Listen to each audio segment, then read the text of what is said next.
स्वागत है आप सभी का इस दिव्य गाथा में, जहां महाकाल और उज्जैन की आभा आलोकित होती है। आपसे विनम्र अनुरोध है कि कृपया अपने मोबाइल फोन्स को साइलेंट मोड में डालें या स्विच ऑफ कर दें, ताकि आप इस प्रस्तुति का संपूर्ण आनंद बिना किसी व्यवधान के उठा सकें। इस शो के प्रस्तुतकर्ता हैं उज्जैन स्मार्ट सिटी लिमिटेड। निष्पादक हैं मध्य प्रदेश पर्यटन। तो प्रस्तुत है महाकाल की शक्ति, उज्जैन की भक्ति।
की सबसे प्राचीनतम कहानियों में से आज हम वो कहानी सुनाएंगे जिसका सृजन पूरे ब्रह्मांड के सृजन से पहले हुआ।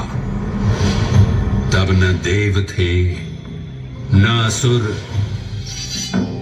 न जीव था, न जंतु, न जल था, न अग्नि, न वायु, न भूमि। समष्टि के शून्य में विराजती एक शक्ति, कालातीत और कालों के नियंता।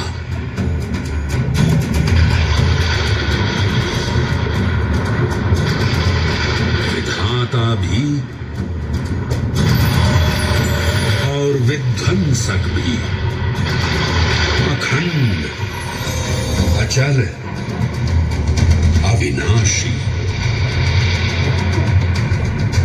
ये कथा है उस महादेव के महाकाल स्वरूप की, जो सृष्टि के आरंभ भी हैं और काल के आगमन भी हैं। वे ही काल के सृजनकर्ता और नियंत्रणकर्ता भी हैं।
निर्विकार होते हुए भी अपनी माया से विराट विश्व का आकार धारण करने वाले महाकाल।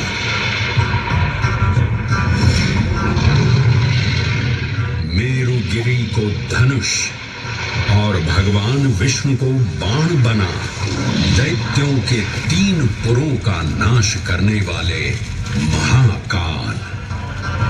वो महाकाल जो तीनों लोकों में विद्यमान सभी शिवलिंगों में प्रधान है।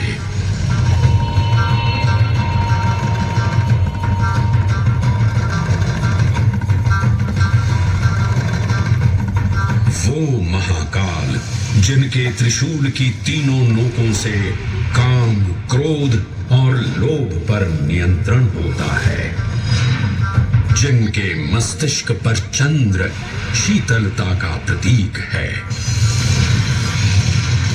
और जिनकी सवारी नंदी के 4 चरण सत्य, दया, दान और तप का चिन्ह है।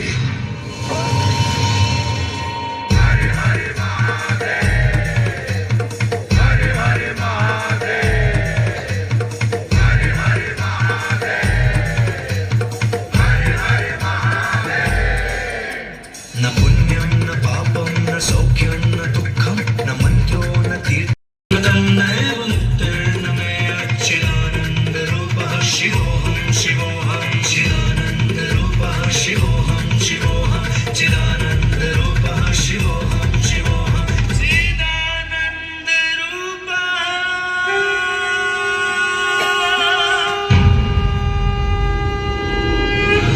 वराह पुराण में कहा गया है, नाभिदेशे महाकालस्तन्नाम्ना तत्र वै हरः, अर्थात नाभिदेश उज्जैन में स्थित भगवान महाकालेश्वर तीनों लोकों में पूजनीय हैं। आकाशे तारकामलिंगम पाताले हाटकेश्वरम मृत्युलोके महाकालम सर्वलिंगम नमोस्तुते। आकाश में तारकलिंग के रूप में, पाताल में हाटकेश्वर के रूप में और मृत्युलोक में महाकाल के रूप में स्थित भगवान शिव को प्रणाम। समस्त लिंग स्वरूपों में विद्यमान भगवान शिव को सादर नमस्कार। नाभिदेश उज्जैन का अटूट बंधन है महाकाल के साथ, जो महाकाल स्तोत्र में उल्लिखित है। उज्जयिन्यां महाकालम महाकालेश्वरम हरम महाकालम महायोगिनम नमामि पार्वती पतिम। तो चलिए मैं आपको कथा सुनाता हूँ इसी महान उज्जैन नगर की।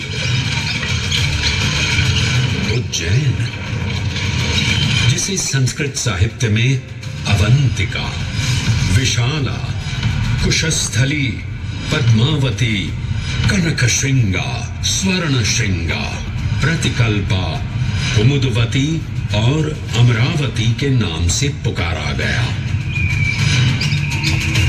उज्जैन, जो मनुष्य को मोक्ष प्रदान करने वाली 7 नगरियों में से एक है। उज्जैन, जहां 84 महादेव का आशीर्वाद प्राप्त है। उज्जैन, जिस पर सदा ही कृपा रहती है महाकाल की। यहाँ सतत क्षिप्रा नदी की निर्मल धारा बहती है। डमरू के नाद से जीवन को ऊर्जा मिलती है। घंटियों की झंकार मन को आनंदित करती है और यहाँ का आकाश शिव आशीष स्वरूप है। श्मशान ऊषर क्षेत्र पीठम तू मनमेव च पंचकैत्र न लभ्यते महाकाल पुरद्दते। अर्थात यहाँ पर श्मशान, ऊषर यानी अनुपजाऊ भूमि, क्षेत्र अर्थात पवित्र भूमि, पीठ यानी शक्ति स्थान और मन अर्थात आध्यात्मिक शांति का स्थल, पांचों एक ही स्थान पर उपलब्ध है। ये संयोग महाकाल की नगरी उज्जैन की महिमा को और गरिमामय बना देता है।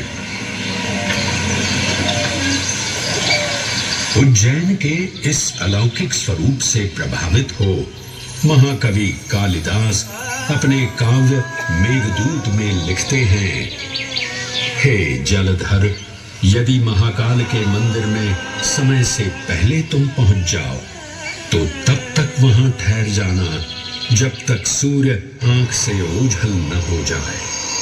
शिव की संध्याकालीन आरती के समय नगाड़े जैसी मधुर ध्वनि करते हुए तुम्हें अपने धीर गंभीर गर्जनों का पूरा फल प्राप्त होगा। ये संध्या आरती जिसे कालिदास ने सराहा है अत्यंत महत्वपूर्ण है, क्योंकि ये वो प्रहर है जब सभी देवी देवता गंधर्व यहाँ उपस्थित होते हैं।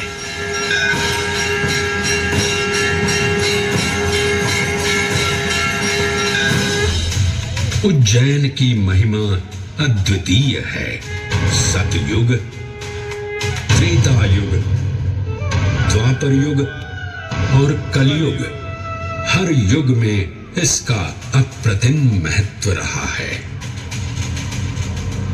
इस काल यात्रा में सबसे पहले आपको सतयुग के उस कालखंड में ले चलता हूं जहां देव और दानव एकत्रित हैं समुद्र मंथन करने के लिए। मन की आंखों से कल्पना कीजिए, भगवान विष्णु ने कुर्म का रूप ले मंदरांचल पर्वत को अपनी पीठ पर उठा रखा है। सागर से विकराल लहरें उठ रही हैं, मेघ भयानक गर्जना कर रहे हैं। देव और दानव वासुकी सर्प को नेति बना और मंदार पर्वत को मथनी बना सागर को मथ रहे हैं कि तभी जल का पाप कालकूट विष निकलता है और पूरी सृष्टि को अपने ताप से झुलसाने लगता है। इस भयावह स्थिति ने देवताओं और असुरों के बीच हाहाकार मचा दिया। यह कैसा अनर्थ है? लक्ष्य था अमृतत्व का, पर अब मृत्यु की विकराल छवि हमारी आंखों के समक्ष मंडरा रही है। इस भयंकर संकट से केवल वही उद्धारकर्ता मुक्ति दिला सकते हैं जो समस्त विश्व के परम संरक्षक हैं। तभी सब महादेव की शरण में जाते हैं और पुकार लगाते हैं, ओम नमो भगवते रुद्राय। और फिर तुष्टा महादेव भक्तों की गुहार सुनते हैं, कैलाश से उतरते हैं, विष को अपनी अंजुलि में भर अपने कंठ में धारण करते हैं।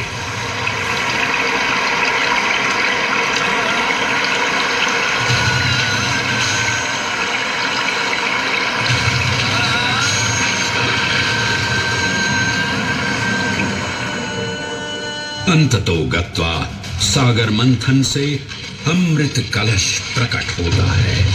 जैसे ही अमृत प्रकट हुआ, दानवों ने इसे केवल अपने आधिपत्य में लेने की आकांक्षा प्रकट की और संघर्ष छिड़ गया। आज यदि हम इस अमृत को प्राप्त कर सकें तो हम देवताओं पर हमेशा के लिए प्रभुत्व स्थापित कर पाएंगे। अमृत अपात्र हाथों में ना जा पाए, क्योंकि ये अपनी शक्ति का असीम दुरुपयोग करेंगे। इस अराजकता के परिणाम स्वरूप अमृत की कुछ बूंदें छलकी और पृथ्वी तक पहुंच गई। 4 स्थलों पर स्पर्श हुआ इन बूंदों का, हरिद्वार, प्रयागराज, नासिक और उज्जैन। अमृत की इन्हीं बूंदों के कारण उज्जैन में हर 12 वर्ष पर कुंभ सिंहस्थ मेले का आयोजन होता है। भगवान शिव की लीला देखिए। लोक कल्याण के लिए स्वयं विषपान किया और अपनी नगरी पर अमृत वर्षा करवाई। अमृत की पावन बूंदों से अभिसिंचित ये दिव्य उज्जैन भूमि रामायण के पृष्ठों में भी सम्मिलित हुई।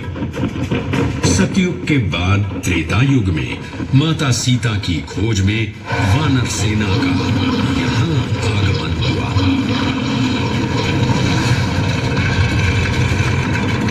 समय की इस यात्रा के माध्यम से अब प्रवेश करते हैं वाल्मीकि रामायण के किष्किंधा कांड में। जब वानर राजा सुग्रीव अपने यूथपतियों से सभी प्रमुख स्थानों पर जाने के लिए कहते हैं और उन्हें अवंती नगर यानी उज्जैन जाने का आदेश भी देते हैं। मेखला उत्कल के क्षेत्र, दशर्ण के नगर, आब्रवंती, अवंती और विदर्भ के राज्य, साथ ही माहिष्का के आकर्षक राज्य में भी पूरी तरह से खोजना होगा। एक युग भगवान विष्णु के राम अवतार से संपृक्त और अगला युग उन्हीं के एक और दिव्य अवतार से समरस होना, ये अद्वितीय संगम केवल उज्जैन में ही संभव था। परंतु एक क्षण ठहरिए और ध्यान से सुनिए।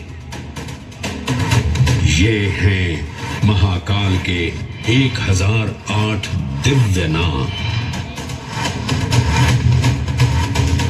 हाँ, मैंने काल चक्र को परिवर्तित कर दिया है और अब द्वापर युग का शुभारंभ हो चुका है।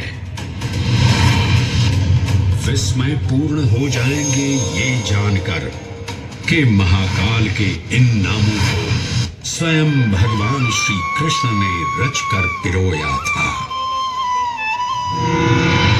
महाकाल सहस्र नामावली की ये अद्भुत रचना उस समय की है जब योगेश्वर कृष्ण, उनके मित्र सुदामा और शेषावतार बलराम ने अवंती नगरी में स्थित सांदीपनी ऋषि के आश्रम में वेद, वेदांत दर्शन और शस्त्र विद्या की शिक्षा ग्रहण की थी। कहते हैं कि भगवान श्री कृष्ण को अवंती ने ऐसा मंत्र मुग्ध कर दिया कि यहाँ 64 दिनों तक रुककर उन्होंने 64 विद्याएं और 14 कलाओं का ज्ञान लिया। उज्जैन का संबंध महाभारत से भी जुड़ा हुआ है। इस महान महाकाव्य के वन पर्व में उल्लेख किया गया है कि महाकालेश्वर मंदिर में स्थित कोटि तीर्थ जल का स्पर्श मात्र करने से अश्वमेध यज्ञ के समान फल प्राप्त होता था। और फिर परिवर्तन की इस अनवरत धारा ने एक नई कहानी लिखी। उज्जैन में उदय हुआ मौर्य वंश का। सम्राट बिंदुसार ने अपने पुत्र अशोक को उज्जैन का राज्यपाल बनाया और समय के साथ अशोक के शासनकाल में धम्म का विस्तार हुआ।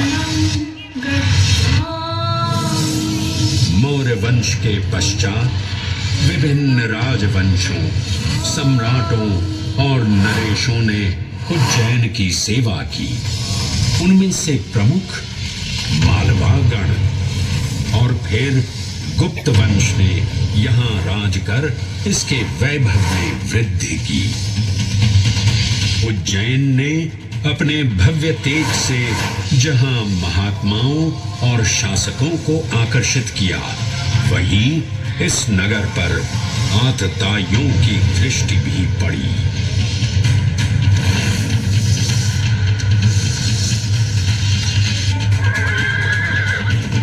शक मध्य एशिया की खानाबदोश जनजाति थी जिन्होंने उत्तर पश्चिमी और मध्य भारत के कुछ हिस्सों पर आक्रमण कर अपना शासन स्थापित किया। ईसा पूर्व प्रथम शताब्दी में जब भारत शकों के अत्याचार से त्रस्त था, तब उन शकों ने उज्जैन पर भी कब्जा कर लिया और फिर उज्जैन में उदय हुआ एक तेजस्वी योद्धा महाराज विक्रमादित्य का।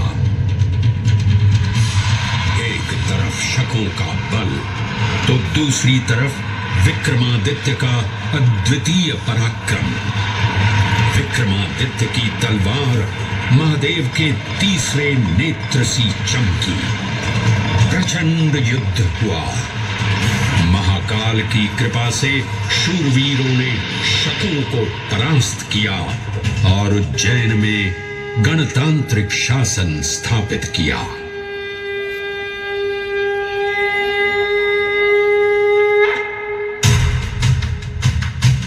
इन्हीं महाबली विक्रमादित्य की राज्यसभा महाकाल मंदिर में ही प्रतिष्ठापित थी। आज भी इस मंदिर की घंटियों में विक्रमादित्य की वीरता और शौर्य की प्रतिध्वनि गुंजायमान होती है। राजा विक्रमादित्य और शकों के मध्य हुए युद्ध ने उज्जैन को काल चक्र से अभिन्न रूप से जोड़ दिया, क्योंकि जिस दिन उनको विजय प्राप्त हुई उस गौरवशाली उपलब्धि के सम्मान में एक नवीन पंचांग का शुभारंभ किया गया, विक्रम संवत पंचांग। आज भी कई हिंदू पर्व और धार्मिक अनुष्ठान विक्रम संवत पर आधारित हैं।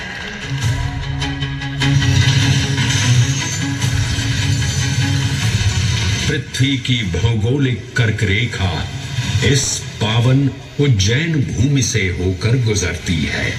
लगभग 300 वर्ष पूर्व उज्जैन विश्व समय का प्रमुख संदर्भ बिंदु था। यही कारण है कि उज्जैन की वेदशाला में वराहमिहिर, आदित्य दास, ब्रह्मगुप्त, आर्यभट्ट और भास्कराचार्य जैसे महान विद्वान अनुसंधान और अध्ययन में तल्लीन रहते थे। खगोल शास्त्र का केंद्र, महाकालेश्वर का आवास,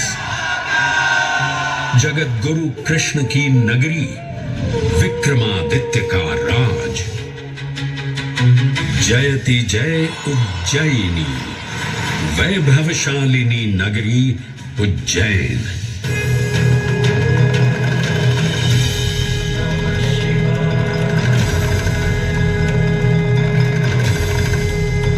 श्वासों को शिव मंत्र से अलंकृत कर मन को भाव की